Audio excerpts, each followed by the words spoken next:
Hello दोस्तों, मेरा नाम है माया और मैं आ चुकी हूँ आप लोगों के बीच एक और कहानी लेकर। दोस्तों, आज की कहानी एक पिता और बेटी की इमोशन कहानी है।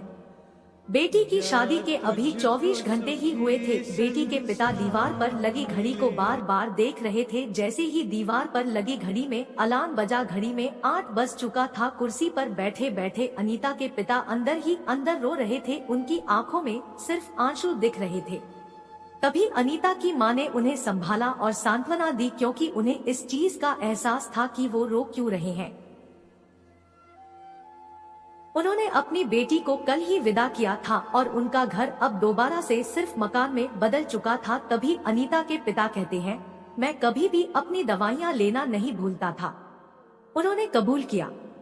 अनीता की माँ कहती है, नहीं, आप हमेशा भूल जाते थे।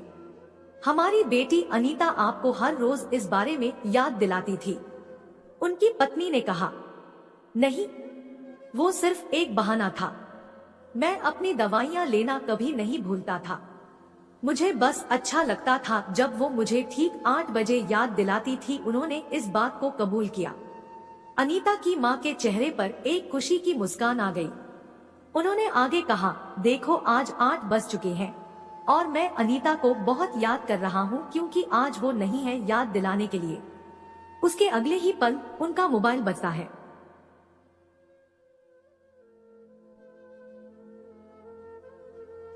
और उन्होंने अपना मोबाइल खोलकर देखा तो उसमें अनीता का एक मैसेज आया हुआ है।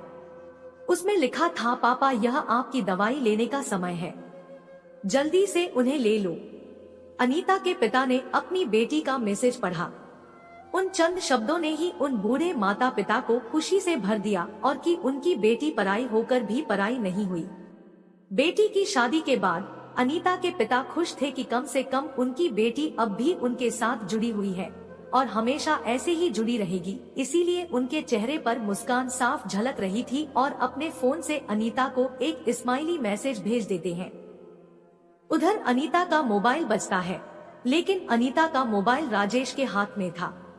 राजेश ने मैसेज को देखा और उन्हें डिलीट करने लगा, लेकिन फिर भी एक आखिरी मैसेज जो पापा का आया हुआ था उसे डिलीट नहीं कर पाया, क्योंकि उसी समय अनीता बाथरूम से कमरे में आ जाती है। जैसे ही अनीता उसके पास पहुंची, उसने तुरंत बिस्तर पर मोबाइल फेंक दिया।